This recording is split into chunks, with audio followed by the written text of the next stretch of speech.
Hi guys, welcome to Employee Training Academy. So நம்ம இப்ப பார்க்க போறது உளவியல் கேள்விகள் தான். டெஸ்ட் நம்பர் 10 கான எக்ஸ்பிளனேஷன் வீடியோ. சோ முடிச்சிட்டோம்ல 10 டெஸ்டையும். சோ ஈஸியான டெஸ்ட் தானே. முடிச்சிடலாம்ல. இதுக்கு எக்ஸ்பிளனேஷனே தேவையில்லை. ஏன்னா இந்த 9 டெஸ்ட் ஒழுங்கா எழுதியிருந்தா இந்த டெஸ்ட் அசால்ட்டா போட்டுருப்பீங்க. பட் நம்மளுக்கு எதனா டவுட் இருக்க கூடாதுல எந்த क्वेश्चन அதனால எக்ஸ்பிளைன் பண்ணிட்டு போயிடுறேன். பாத்துக்கோங்க.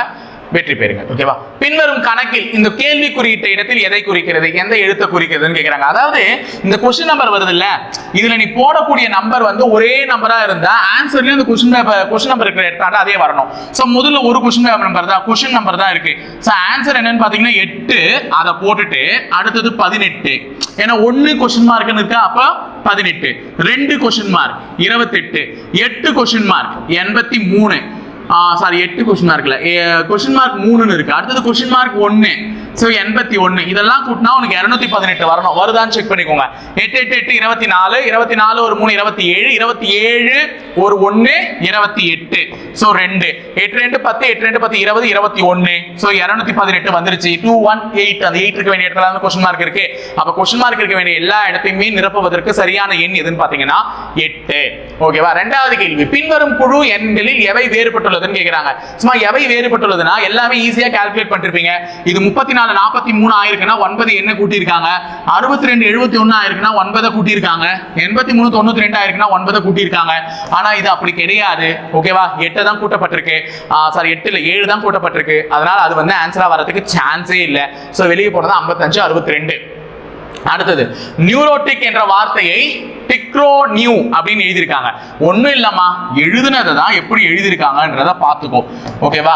சோ லாஸ்ட்ல இருக்க 3 எழுத்தை ஃபர்ஸ்ட் எழுதிட்டு இருக்காங்க, ஃபர்ஸ்டா இருக்க 3 எழுத்தை லாஸ்டா எழுதிட்டு இருக்காங்க, நடுவுல இருக்கிறத அப்படியே தூக்கி வந்து எழுதியிருக்காங்க. அப்ப டிக்ரோனியூ அப்படின்னு வந்திருக்கு. ஓகேவா? சோ அப்ப நமக்கு கொடுத்த வார்த்தையை எப்படி எழுதணும்னு சொல்லிட்டு கேக்குறாங்க. நமக்கு கொடுத்தது சைக்காட்டிக். ஓகேவா? சைக்காட்டிக்.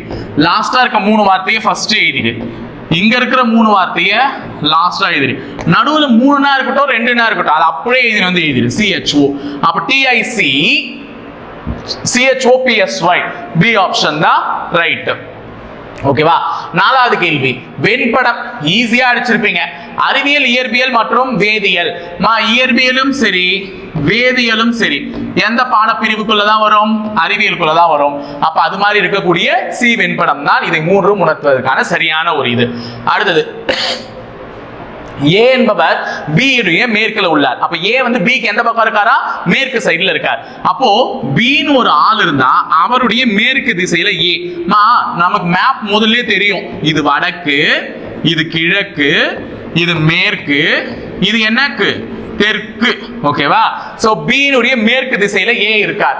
பி ஆனவர் கியூவின் கிழக்கிலும் மற்றும் பி இன் தெற்கிலும் இருக்கிறார். இந்த பி இருக்கான்ல, பி அவன் பியினுடைய தெற்குல இருக்கான், பியினுடைய தெற்கு. கியூவினுடைய கிழக்குன்னு பார்க்கும்போது கியூ இங்கேயும் இருந்திருக்கலாம், இங்கேயும் இருந்திருக்கலாம், எங்க வேணா இருந்திருக்கலாம். கியூவோட கிழக்கு திசையில இருக்கார். நமக்கு அது கியூ வச்சு கேள்வி வரல, ஆனா சொல்லிடுறேன், கியூ இங்கேயும் இருந்திருக்கலாம், இங்கேயும் இருந்திருக்கலாம், எங்க வேணா இருந்திருக்கலாம் இந்த பக்கம். சோ பியினுடைய தெற்குல இருக்கார் பி, அதை மட்டும் ஞாபகம் வச்சுக்கோங்க. பியினுடைய தெற்குல.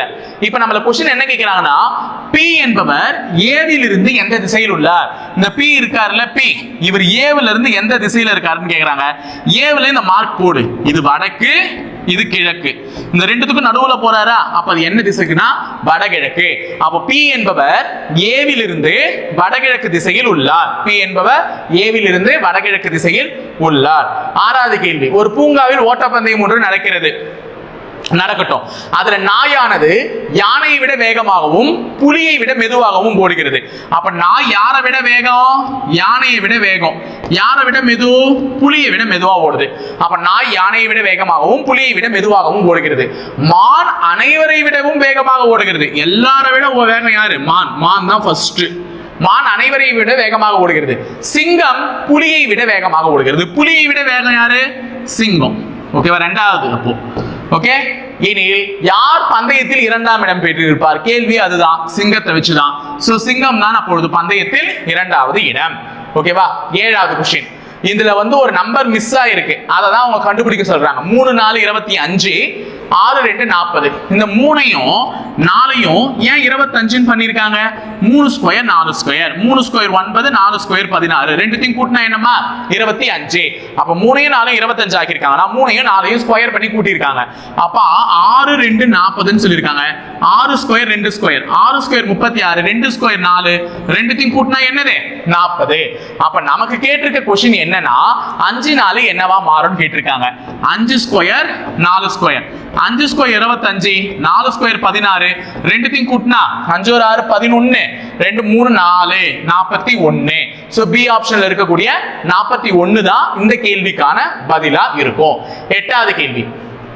ஒரு சதுரத்தின் பக்கம் 10 சென்டிமீட்டர், அதனுடைய பக்கம் 3 மடங்கு ஆகும் போது சுற்றளவு எத்தனை மடங்காகும் அப்படின்னு சொல்லிட்டு கேட்கிறாங்கம்மா. ஒரு சதுரத்தினுடைய பக்கம், ஒரு பக்கம் எத்தனை சென்டிமீட்டர்? 10. இப்ப இது ஒரு 10 சென்டிமீட்டர், இது ஒரு 10 சென்டிமீட்டர், இது ஒரு 10 சென்டிமீட்டர், இது ஒரு 10 சென்டிமீட்டர். பக்கம் 10 சென்டிமீட்டர் தான் சொல்லுவாங்க. 4 பக்கமே சமமா இருந்தா தானே சதுரம். அதனால 4 பக்கமே சமமா இருக்கு, அதனால இது ஒரு சதுரம். ஒரு பக்கம் 10னா இதுவும் 10 தான் இருக்கணும், இதுவும் 10 தான் இருக்கணும், இதுவும் 10 தான் இருக்கணும். சுற்றளவுனா என்னமா? சுத்தி இருக்கிற அளவுகளை கூட்டினா சுற்றளவு. அப்ப இது எல்லாத்தையும் நான் கூட்டுறேன். 10 + 10 20, 20 + 10 30, 30 + 10 40. அப்போ இந்த சதுரத்தினுடைய சுற்றளவு 40 சென்டிமீட்டர். இதே அதனுடைய பக்கம் 3 மடங்கு ஆகும் பொழுது, இந்த பக்கம் இப்போதைக்கு 10 சென்டிமீட்டர் இருக்கு, இது 3 மடங்கு ஆகும் போது, 3 மடங்குனா பாருங்கம்மா பெருசாகும். 3 மடங்குனா 1 மடங்கு 10 சென்டிமீட்டர், 3 மடங்குனா 30 சென்டிமீட்டர். அப்போ ஒரு பக்கமும் 30 சென்டிமீட்டர் ஆகும் போது, ஒரு பக்கமும் எத்தனை சென்டிமீட்டர்? 30 சென்டிமீட்டர் ஆகும் பொழுது சுற்றளவு எத்தனை மடங்கு அதிகரிக்கும் கேட்கிறாங்க. சுற்றளவு ஏற்கனவே 40 சென்டிமீட்டர் இருக்கா, ஒவ்வொரு பக்கமும் 3 மடங்கு ஆகும் போது சுற்றளவு எத்தனை சென்டிமீட்டர் அதிகரிக்கும் பாருங்க. 30 30 60, 60 30 90, 90 ஒரு 30 120. அப்ப ஏற்கனவே 40 சென்டிமீட்டர் இருந்துச்சா, இப்ப 120 சென்டிமீட்டரா மாறிடுச்சு. 40ன்றது 120 சென்டிமீட்டர் எத்தனை மடங்கு? 3 மடங்கு. அப்ப சுற்றளவும் எத்தனை மடங்கு அதிகரிக்கும்? 3 மடங்கு. சரி, அப்படியே சொல்லிடலாமேனா இது உனக்கு புரியணுமே விளக்குன்னு. புரியுதா? அடுத்தது 9வது கேள்வி. ஒரு டிவியின் அடக்க விலை ரூபாய் 40,000. ஒரு டிவியின் அடக்க விலை 40,000. அப்ப டிவி வந்து 40,000 ரூபாய் டிவி இருக்கு. அதனை விற்கும் பொழுது எத்தனை சதவீதம் நஷ்டம் ஏற்பட்டுள்ளது? 20% நஷ்டம். 20% நஷ்டம் என்றால் அதன் விற்பனை விலை என்னன்னு கேட்கிறாங்க. அப்ப டிவி 40,000 ரூபாய் டிவி, நான் 20% நஷ்டத்துக்கு விற்கிறேன். இது 100%. 40,000 எத்தனை சதவீதம்? 100%. இதனுடைய 10% என்ன? 40,000 ரூபாயினுடைய 10% 4,000 ரூபாய். 40,000 ரூபாயினுடைய 10% 4,000 ரூபாய். ஒரு ஜீரோ எடுத்துறது தான். அப்ப 20%னா 8,000 ரூபாய். 20%னா எவ்வளவு? 8,000 ரூபாய். 10% 4,000னா 20% அப்படியே டபுள் ஆகும்ல 8,000 ரூபாய். அப்ப 8,000 ரூபாய் நஷ்டத்துக்கு வித்திருக்காங்க. அப்ப 40,000த்துல 8,000 போச்சுன்னா 32,000. அப்ப டிவியோட விலை எவ்வளவு? 32,000 ரூபாய்க்கு வித்திருக்காங்க. அவ்வளவுதான், சிம்பிளா போட வேண்டிய கணக்கு தான். அடுத்து 10வது. அனிதா என்பவர் 15% வட்டி விகிதத்தில் ரூபாய் 5,000 கடனாக பெறுகிறார். அப்ப 5,000 கடன் அனிதா வாங்கி இருக்கிறது. எத்தனை சதவீத வட்டி? 15% வட்டி. 2 வருஷம் முடிவில் அவர் செலுத்த வேண்டிய வட்டி தொகை எவ்வளவு? 9th டெஸ்ட்ல நான் கேட்டிருந்தது எவ்வளவு தொகை. தொகை வேற வட்டி தொகை வேற. வட்டினா வெறும் வட்டி மட்டும் சொன்னா போதும். தொகைன்னு கேட்டாங்கன்னா அசலும் சேர்த்து சொல்லணும் வட்டியோட. ஓகேவா? சோ இப்போ வந்து வட்டி மட்டும் தான் கேட்டிருக்காங்க. 5,000 ரூபாய்க்கு 15%. ஓகேவா? சோ அப்படியே கால்குலேட் பண்ணுங்க. 5,000 ரூபாயினுடைய 10% 500 ரூபாய். 5,000 ரூபாயினுடைய 10% 500. 10% 500. அப்ப 5% எவ்வளவுமா?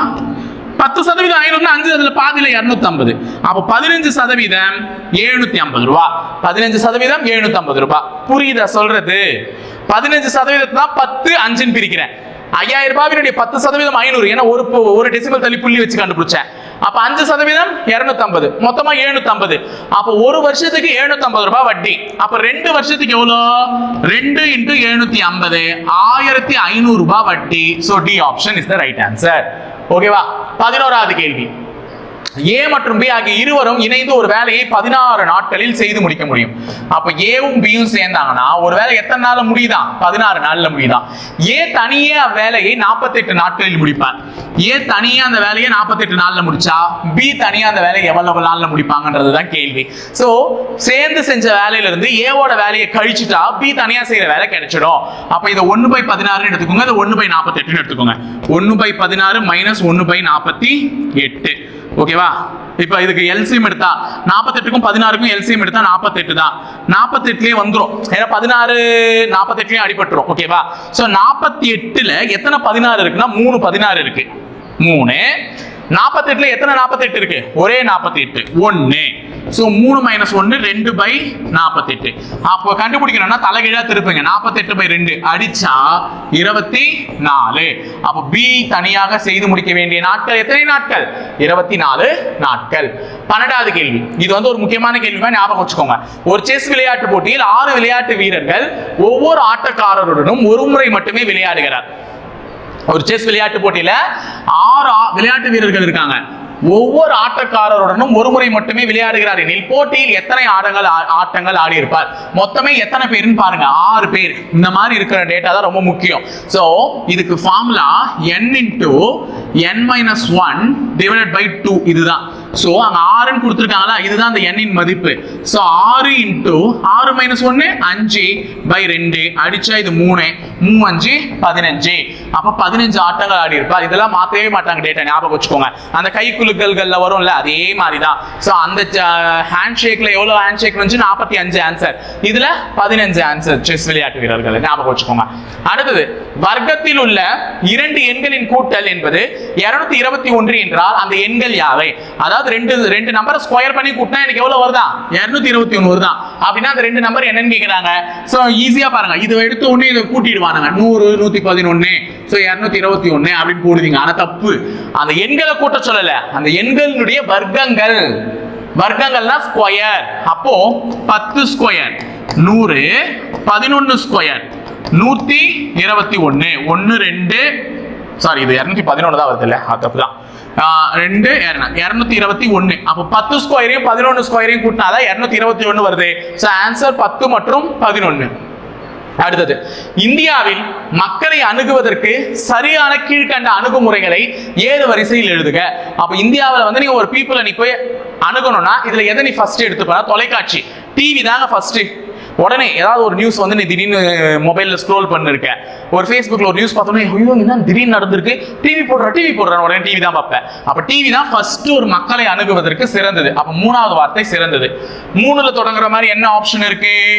பி ஆப்ஷனும் அதுவும் இருக்கு. அது ரெண்டுத்துலயுமே 2வது ஆப்ஷன் தான் சிறந்ததுன்னு சொல்லிட்டாங்க. 2வது ஆப்ஷன் யாரு? திரைப்படம். தொலைக்காட்சிக்கு அடுத்தது ஒரு மக்களை அணுக வேண்டிய பொறுப்பு யாருக்கு இருக்கு? திரைப்படங்களுக்கு இருக்குன்னு சொல்லிட்டாங்க. சோ 3 2. அடுத்தது யாருக்குன்னா நாளிதழுக்கா வானொலிக்கான்னு பாத்தீங்கன்னா நாளிதழ் பேப்பர், நியூஸ் பேப்பருக்கு அடுத்த பங்கு இருக்கு. லாஸ்ட் தான் எது? வானொலி. அப்ப ஆன்சர் ஆப்ஷன் டி. ஓகேவா? அடுத்தது 15. ரீட்டா மேடையில் உள்ள ஒரு மனிதனை சுட்டிக்காட்டி என்னுடைய கணவனுடைய மனைவியின் மகளுடைய சகோதரன் என கூறுகிறாள் எனில் மேடையில் உள்ள அந்த மனிதன் ரீட்டாவிற்கு எப்படி உறவாகும் சொல்லிட்டு கேட்கிறாங்க. ஈஸியான ஒரு கொஸ்டின் தான்மா, பொறுமையா படிச்சா தமிழ்ல ஈஸியா ஆன்சர் பண்ணிடலாம். ரீட்டா வந்து ஒரு பையனை சுட்டிக்காட்டி பேசுறான், ஒரு மனிதனை சுட்டிக்காட்டி என்னன்னு பேசுறான்னு பாருங்க. பேசுற மேடையில் இருக்கக்கூடிய ஒரு மனுஷனை பார்த்து பேசுறா. அவர் வேற யாரும் இல்ல, என்னுடைய கணவன், ரீட்டாவினுடைய கணவன், ரீட்டாவினுடைய கணவனின் மனைவி. அப்ப யாரு? ரீட்டாவினுடைய கணவனின் மனைவி, அதே ரீட்டா. அந்த மனைவியின் மகள், மனைவியின் மகள். அப்ப ரீட்டாவினுடைய பொண்ணு, அந்த மகளுடைய சகோதரன். அந்த மகளுடைய சகோதரன்னா மேடையில் பேசிக்கொண்டு வேற யாரும் இல்ல, ரீட்டாவோட பையன். சோ மகன். ஓகேவா? ரீட்டாவினுடைய பையன், சொந்த மகன். 16வது கேள்வி. 2010 ஒரு குடும்பத்தில் செலவிடப்பட்ட தொகையின் பிரிவு சதவீதத்தை கொடுத்திருக்காங்க. இதுல நான் பக்கத்துல விளக்கம் கொடுத்துட்டு இருக்கேன். இதுல இங்கிலீஷ்ல இருக்கிறதுனால இங்கிலீஷ்ல இருக்கிறதுல என்ன அப்படின்ற மாதிரி கொடுத்துட்டு இருக்கேன். கல்வியிற்கு செலவிடப்படும் தொகை 3600 எனில் போக்குவரத்துக்கு செலவு செய்யப்பட்ட தொகை என்னன்னு கேக்குறாங்க. கல்விக்கு வந்து 3000. ஏன்னா இதுல வந்து பாருங்கம்மா கடைசி டெஸ்ட் நான் சொல்றேன் பாருங்க, பை வரைபடத்துல எவ்வளவு செலவு பண்ணாங்கன்ற விவரத்தை அவங்க கொடுக்கல, அது ஞாபகம் வச்சுக்கோங்க. எவ்வளவு செலவு பண்ணாங்கன்றத அவங்க கொடுக்கல. அப்ப கொடுக்காம இப்படி ஒரு கேள்வி கேட்கறாங்கன்னா கேள்வியில தான் அவங்க டேட்டாவே கொடுப்பாங்க. அப்ப கல்வினா எஜுகேஷன், எஜுகேஷனுக்கு எவ்வளவு செலவு பண்ணிருக்காங்கன்னா 3600 ரூபாய். அந்த 3600 ரூபாய் தான் எத்தனை சதவீதம்னா 12%. ஏன்னா எஜுகேஷன் கல்விக்கு அவர்கள் எவ்வளவு செலவு பண்ணாங்கன்னு சொல்லுது பணம் 12% செலவு பண்ணாங்கன்னு சொல்லுது. அப்ப 12% எஜுகேஷனுக்கு செலவு பண்ணிருக்காங்கன்னா 3600 ரூபாய். அப்போ 12% தான் 3600 ரூபாய் அப்படின்னா அவங்க என்ன கேக்குறாங்க போக்குவரத்துக்கு செலவு பண்ணப்பட்ட தொகை. போக்குவரத்துனா டிரான்ஸ்போர்ட்டுக்கு எத்தனை சதவீதம் 5. இது எவ்வளவு ரூபான்னு கேக்குறாங்க. புரியுதா? அப்ப இது x. குறுக்கு பெருக்கல் பண்ணுவீங்களா? அப்ப பண்ணுங்க பார்க்கலாம். 3600 into 5 divided by 12 is equal to x. So 12 அடிச்சா 36 எத்தனை முறைமா 12ல 3 முறை. So 300. So 300 into 5. 305 எவ்வளவுமா 1500. அப்போ டிரான்ஸ்போர்ட்டுக்கு அவங்க எவ்வளவு செலவு பண்ணிருப்பாங்க போக்குவரத்துக்குன்னு பாத்தீங்கன்னா 1500 ரூபாய் செலவு பண்ணிருப்பாங்க. அடுத்தது ஒரு क्वेश्चन கொடுத்திருக்காங்க. பி என்ற மாணவர் வரலாற்று பாடத்தில் பெற்ற சதவீதம் என்னன்னு கேக்குறாங்க. அப்போ 5 மாணவர்கள் ABCDE அவர்கள் 5 பாடங்கள்ல பெற்ற மதிப்பெண்கள் இங்கிலீஷ், மேத்ஸ் கணிதம், ஆங்கிலம் கணிதம், ஹிஸ்டரி வரலாறு, ஜியோகிராஃபி புவியியல், சயின்ஸ் அறிவியல்ல பெற்ற மதிப்பெண்கள். அதுல அவங்க நம்மள கேக்குறது பி என்ற மாணவன் வரலாற்று பாடத்தில் பெற்ற சதவீதம். அப்ப பி என்ற மாணவன் வரலாறுனா எவ்வளவு மார்க் 150. அப்போ 150 மார்க் எவ்வளவு சதவீதம் கேக்குறாங்க. எவ்வளவு மார்க் எடுத்தான்னு கேட்கல. 150 மார்க் எவ்வளவு சதவீதம். ஒரு தேர்வும் எவ்வளவுக்கு நடந்திருக்கா 200 மதிப்பெண்ணுக்கு நடத்தப்பட்டுள்ளது. ஒவ்வொரு தேர்வும் 200க்கு. அப்ப பயமுள்ள 200க்கு 150 மார்க் எடுத்திருக்கு. அது எவ்வளவு சதவீதம்னு கேட்டிருக்காங்க. சதவீதம்னா எதால பெருக்கி சொல்லணும் 100ஆல பெருக்கி சொல்லணும். அவ்வளவுதான். 2 0க்கு 2 0 அடி. இது அடிச்சா 150 2ஆல அடிச்சா 75%. சோ ஆன்சர் ஆப்ஷன் டி ல இருக்கக்கூடிய 75. அடுத்தது இன்னொரு படம் வந்து கொடுத்திருக்கேன். பேருந்தினுடைய சராசரி வேகம் கேக்குறேன். இதுல எது பேருந்து? இது இருக்கு பேர். இந்த மாதிரி கட்டமா போறது பேருந்து. அப்ப மேல போறது பேருந்து, கீழே போறது கார். ஓகேவா? மேல போறது பேருந்து, கீழே போறது கார். அவங்க பேருந்தினுடைய சராசரி வேகம் கேக்குறாங்க. சராசரி வேகம்னா 1 மணி நேரத்துக்கு எவ்வளவு போயிருக்கு? ஃபர்ஸ்ட் 75 போயிருக்குமா? ஃபர்ஸ்ட் 1 மணி நேரம், ரெண்டாவது மணி நேரம் 150, மூணாவது மணி நேரம் 225, நாலாவது மணி நேரம் 300. அப்போ 75 கூடினே போயிருக்கு. அப்போ 1 மணி நேரத்துக்கு கார் போனது பேருந்து போனது 75 km/h. So answer option C. Answer option C 75 km/h. அடுத்தது மனிஷ் என்பவன் 40 பேர் கொண்ட ஒரு வரிசையில் வலம் இருந்து 14ஆவதாக வருகிறான். அப்போ மனிஷ்னு ஒரு பையன் வலம் இருந்து 14ஆவது இடம். வலம் இருந்து எத்தனாவது இடம்? மனிஷ் 14. அப்படின்னா இடம் இருந்து அவனுடைய இடம் என்னன்னு கேக்குறாங்க. இது வலம் இருந்து இடம் இருந்து என்னன்னு கேக்குறாங்க. மொத்தம் எவ்வளவு பேர் வரிசையில 40 பேர். அப்ப மனிஷ்க்கு அந்த பக்கம் இருக்கக்கூடிய 13 பேர் எனக்கு தேவையில்லை. ஏன்னா இடம் இருந்துதான் அவனுடைய இடத்தை நான் கண்டுபிடிக்க போறேன். அப்ப 40ல 13 கழி, 10ல 3 போச்சுன்னா 7, 3ல 1 போச்சுன்னா 2. So answer 27 B option. 20வது கேள்வி ஈஸியான கேள்வி. விடுபட்ட இந்த படத்தை நிரப்பணும்னு சொல்லியிருக்காங்க. இப்படி ஒரு கோடு, இப்படி ஒரு கோடு, இப்படி ஒரு ஜாயிண்ட். அப்ப அப்படி இருக்கக்கூடிய படம் எதுன்னு பாத்தீங்கன்னா ஏ ஆப்ஷன்ல இருக்கக்கூடிய படம். சோ ஏ. அடுத்தது ஒளிர் தமிழ் இலக்கண குறிப்பு தருக. ஒளிர் தமிழ் என்றால் ஒளிர்கின்ற தமிழ், ஒளிரும் தமிழ், ஒளிர்ந்த தமிழ் அப்படின்னு சொல்லிட்டு 3 காலங்களையும் இதில் என்ன சொல்லலாம்? சிறப்பு சொல்லலாம். அப்போ ஒளிரும் தமிழ், ஒளிர்கின்ற தமிழ், ஒளிரும் தமிழ், ஒளிர்ந்த தமிழ்னு சொல்லுவாங்க. சோ அதனால இது என்ன தொகை? வினைத்தொகை. பண்பு தொகைனா வேற, வினைத்தொகைனா வேற. பிரிக்கும் பொழுது மை கொடுத்துச்சுன்னா அது பண்பு தொகை, 3 காலங்களையும் உணர்த்துச்சுன்னா அது வினைத்தொகை. 22 பொருந்தாத இணையை கண்டறிகன்னு சொல்றாங்க. பொருந்தாத இணை குறிஞ்சி, யாமம் அதனுடைய பொழுதுகள், சிறு பொழுதுகள் சொல்றாங்க. முல்லை, மாலை, மருதம், வைகறை, பாலை, ஏற்பாடு. எது தப்பா பொருந்திருக்குன்னா பாலை ஏற்பாடுன்றது தப்பு. ஏன்னா பாலைக்குரிய சிறு பொழுது எதுன்னு பாத்தீங்கன்னா நண்பகல். ஏன்னா பாலை என்றாலே மண்ணு, அந்த கொள்ளையர்கள்லாம் இருப்பாங்கல்ல அவங்க இருக்கக்கூடிய இடம் பாலைவனம் சொல்றாரு. அப்படி இருக்கக்கூடிய அந்த மணலும் மணல் சார்ந்த இடமும் இருக்கக்கூடிய அந்த இடத்துல வெயில் சுட்டு எரிக்கும். அதனால பாலை என்றாலே நண்பகல் தான் அதனுடைய சிறு பொழுது. அதுதான் தவறா பொருந்திருக்கு. இடம் பிளஸ் எங்கும் சேர்த்து எழுதுகன்னு சொல்றாங்க. அப்போ இடம் பிளஸ் எங்கும் அப்படின்னு உனக்கு கொடுக்கும்போது இந்த இம் பிளஸ் ஏ சேரும் பொழுது என்னன்னு புணரும்? மேன்னு புணரும். ஏன்னா இம் கூட்டல் ஏ வந்து மே. அப்ப இடம் எங்கும்ன்றதுதான் ஆன்சர். சோ எங்க இருக்கு? பி ஆப்ஷன்ல இருக்கு இடம் எங்கும். அடுத்தது சரியான எழுத்து வழக்கு தொடரை எழுதுக. எழுத்து வழக்குனா பேசும்போது எப்படி வேணா பேசலாம், ஆனா எழுதும் போது சீர்திருத்தமா எழுதணும். ஓகேவா? எண்ணெய் தேய்த்து குளித்தேன், எண்ணெய் தேய்த்து குளித்தேன் கரெக்டா இருக்கு. எண்ணெய் தேய்ச்சி குளிச்சேன். குளித்தேன் என்பது கரெக்டா எழுதியிருக்காங்க. தேய்ச்சி அது என்னது? தேய்ச்சி தேய்த்து அப்படின்னு சொல்லணும். எண்ணெய் தேய்த்து குளிச்சேன், குளிச்சேன் குளிச்சேன்லாம் சொல்லக்கூடாது, குளித்தேன் தான் சொல்லணும். எண்ணெய் தேய்ச்சி குளிச்சேன் இது ரெண்டுமே தப்பா தான் இருக்கு. இது எல்லாமே பேச்சு வழக்கு. சொல் வழக்குல எப்படி வேணா சொல்லலாம், எண்ணெய் தேய்ச்சி குளிச்சம்பா அப்படின்னு சொல்லலாம். ஆனா எழுதும் போது எண்ணெய் தேய்த்து குளித்தேன். அப்ப எது ஆன்சர் சிறந்தது? ஏ. அடுத்து 25 சொற்களை ஒழுங்குபடுத்தி சொற்றொடராக்குதல் அப்படின்னு சொல்லியிருக்காங்க. மனிதன் உலகில் இல்லாத பறவை வாழ முடியாது. அது என்னன்னு பாத்தீங்கன்னா, மனிதன் இல்லாத உலகில் வாழ முடியாது பறவை அப்படி சொல்லக்கூடாது. பறவை இல்லாத உலகில் மனிதன் வாழ முடியாது. பறவைகள் இல்லை என்றால் அங்க எதுவுமே நடக்காது. அப்ப பறவைகள் இல்லாத உலகில் மனிதனால் வாழ முடியாது. So D option is the right answer. So 10 இந்த 10வது டெஸ்ட் முடிச்சிட்டோம். எல்லாத்தையுமே என் கடமை டிஸ்கஸ் பண்ணி முடிச்சிட்டேன். இனிமே பாஸ் ஆயிட்டு அதை செய்ய வேண்டியது எனக்கு செய்ய வேண்டியது உங்க கடமை. சோ எனக்கு கடமைப்பட்டிருக்க ஒழுங்கா பாஸ் ஆயிட்டு வந்து சேருங்க. இணைந்திருங்க, தொடர்ந்து பயணிப்போம். நன்றி, வணக்கம்.